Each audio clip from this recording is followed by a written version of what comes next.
Hello दोस्तों, कैसे हैं आप सब। आशा करता हूं कि आप सब ठीक होंगे। मैं योगेश आप सबका इजी एजुकेशन में स्वागत करता हूं।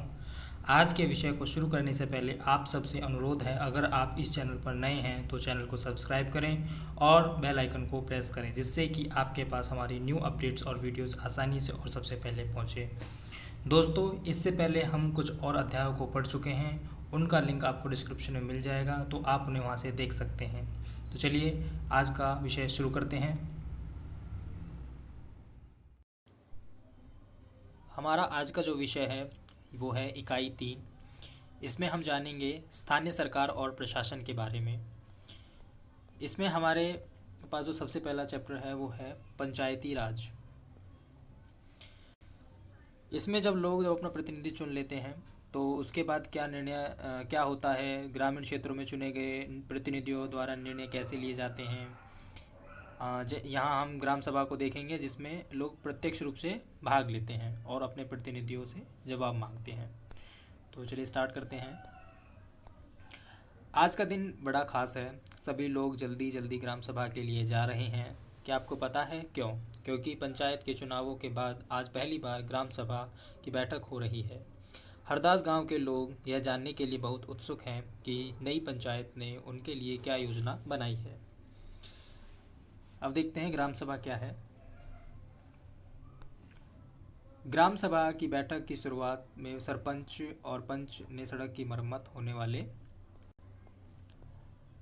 खर्च का ब्यौरा दिया। यह सड़क गांव को मुख्य सड़क से जोड़ती है। इसके बाद पानी की कमी पर चर्चा होने लगी। गांव में रहने वाली तीजिया ने बोलना शुरू किया। हरदास गांव में पानी की कमी की समस्या बहुत बढ़ गई है।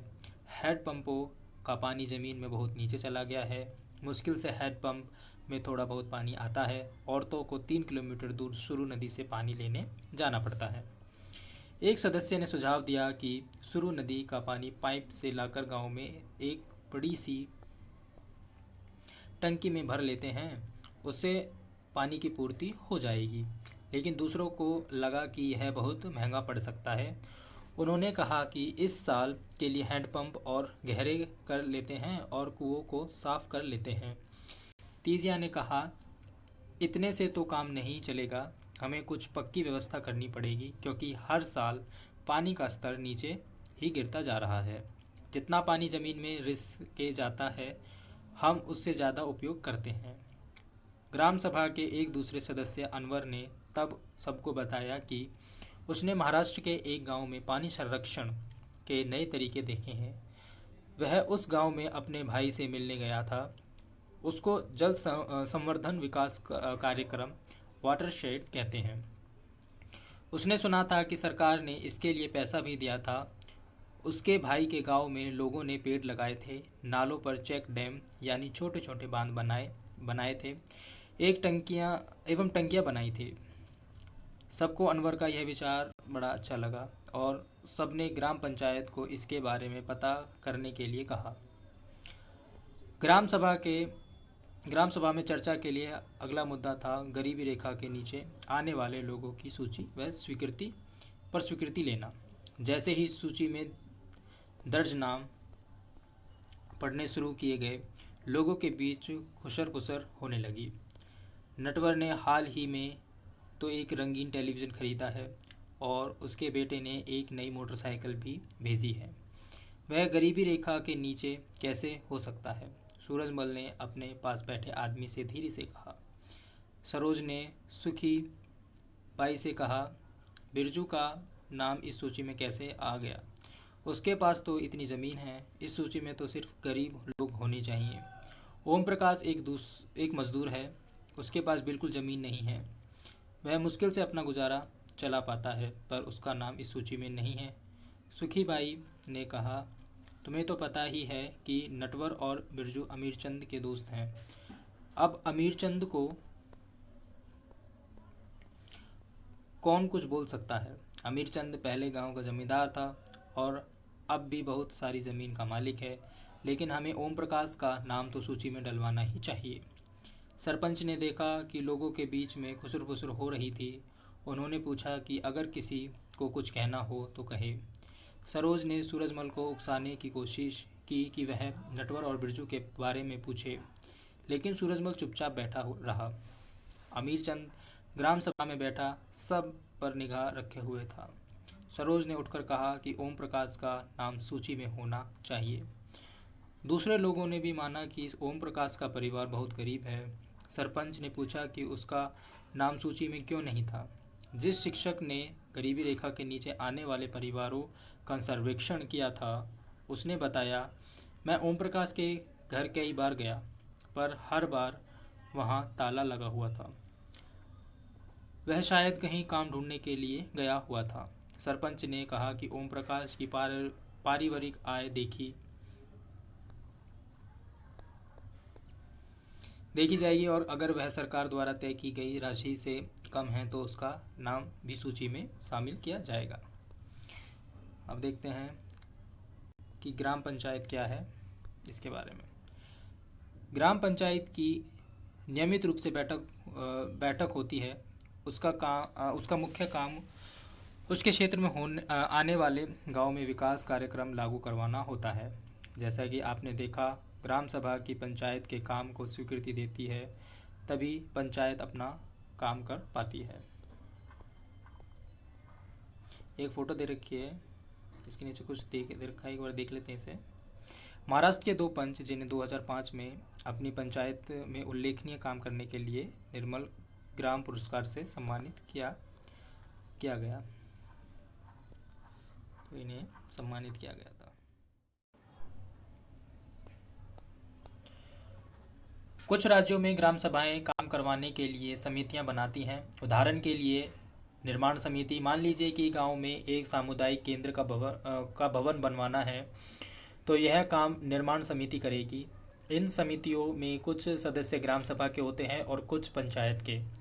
ये दोनों मिलकर गांव के विकास के लिए काम करते हैं। चलिए देखते हैं कि हरदास ग्राम पंचायत ने क्या क्या काम किया।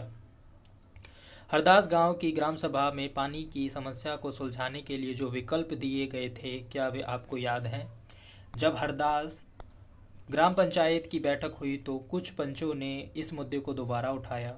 इस बैठक में सरपंच, पंच और सचिव उपस्थित थे। पंचायत के सदस्यों ने पहले एक कुआं साफ करने और 2 हैंडपंपों को गहरा करने के विकल्प पर सोच विचार किया, ताकि गांव को पानी के बिना न रहना पड़े। सरपंच ने सुझाव दिया कि चूंकि पंचायत के पास हैंडपंप की देखरेख के मद में कुछ पैसा है, सो उन्हीं पैसों को इस काम में लगाया जा सकता है। इस पर सभी सदस्य मान गए और सचिव ने उनके निर्णय को रजिस्टर में दर्ज कर लिया। उसके बाद सभी सदस्य मिलकर समस्या के स्थायी हल पर विचार करने लगे। उनको पता था कि अगली बैठक में ग्राम सभा के सदस्य फिर से प्रश्न पूछेंगे। कुछ पंचों ने शंका जाहिर करते हुए पूछा कि क्या जल संरक्षण में पानी के स्तर में कोई विशेष फर्क पड़ेगा। इस पर बहुत चर्चा हुई। अंत में यह निर्णय हुआ कि ग्राम पंचायत खंड विकास अधिकारी से बात करके इस योजना पर अधिक जानकारी इकट्ठा करेंगी। तो अब देखते हैं पंचायत के 3 स्तर कौन कौन से हैं। हरदास गांव की ग्राम सभा और पंचायत के बारे पढ़ने के बाद आपको समझ में आ ही गया होगा कि पंचायती राज व्यवस्था एक ऐसी प्रक्रिया है जिसके द्वारा लोग अपनी सरकार में भाग लेते हैं। ग्रामीण क्षेत्रों में ग्राम पंचायत लोकतांत्रिक सरकार का पहला स्तर है। ग्राम पंचायत ग्राम सभा के प्रति जवाबदेह होती है, क्योंकि ग्राम सभा के लोग ही उसको चुनते हैं। पंचायती राज व्यवस्था में लोगों की भागीदारी 2 और स्तरों पर होती है। ग्राम पंचायत के बाद दूसरा स्तर विकास खंड का होता है।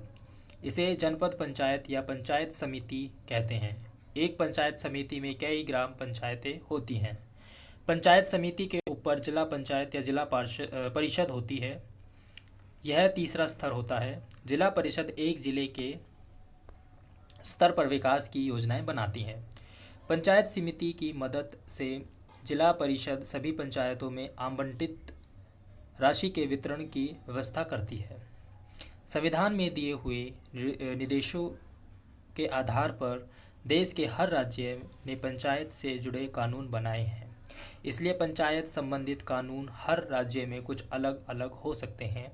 इसके पीछे मुख्य विचार यही है कि अपने गांव की व्यवस्था में लोगों की भागीदारी बढ़े और उन्हें अपनी आवाज़ उठाने के लिए ज़्यादा से ज़्यादा मौके मिले।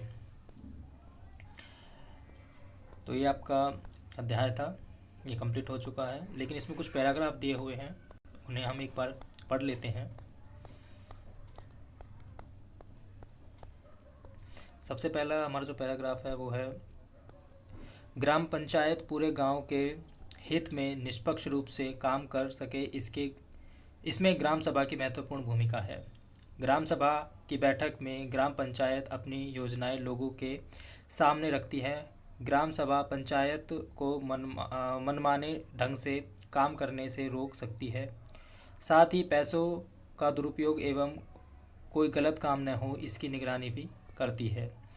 इस तरह से ग्राम सभा चुने हुए प्रतिनिधियों पर नज़र रखने और लोगों के प्रति उन्हें जिम्मेदार एवं जवाबदेह बनाने में बहुत ही महत्वपूर्ण भूमिका निभाती है।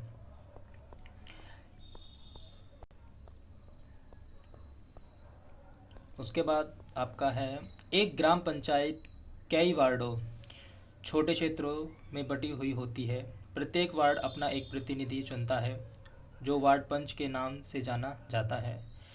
इसके साथ पंचायत क्षेत्र के लोग मिलकर सरपंच को चुनते हैं जो पंचायत का मुखिया होता है। वार्ड पंच और सरपंच मिलकर ग्राम पंचायत का गठन 5 साल के लिए करते हैं।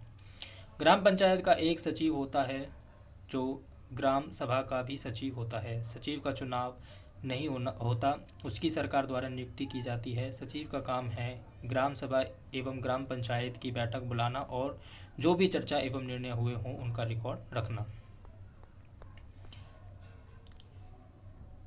एक ये है, ग्राम सभा एक पंचायत के क्षेत्र में रहने वाले सभी वयस्कों की सभा होती है।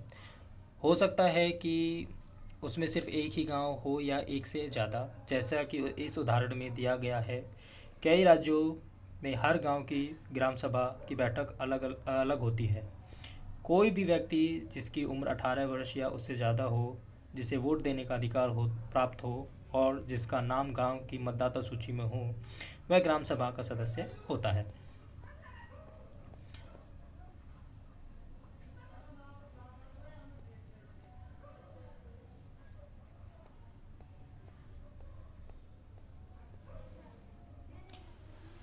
एक ये दे रखा है, ग्राम पंचायत के काम सड़कों, नालियों, स्कूलों, भवनों, पानी के स्रोतों और अन्य सार्वजनिक उपयोग के भवनों का निर्माण और रखरखाव, स्थानीय कर लगाना और इकट्ठा करना, गांव के लोगों को रोजगार देने संबंधी सरकारी योजनाएं लागू करना। ग्राम पंचायत की आमदनी के स्रोत कौन कौन से हैं? पहला है घरों एवं बाजारों पर लगाए जाने वाले कर से मिलने वाली राशि। दूसरा, विभिन्न सरकारी विभागों द्वारा चलाई गई योजनाओं की राशि जो जनपद एवं जिला पंचायत द्वारा आती है। तीसरा, समुदाय के काम के लिए मिलने वाले दान। ये कुछ क्वेश्चंस दिए हुए हैं, आप इनको अब इनका आसान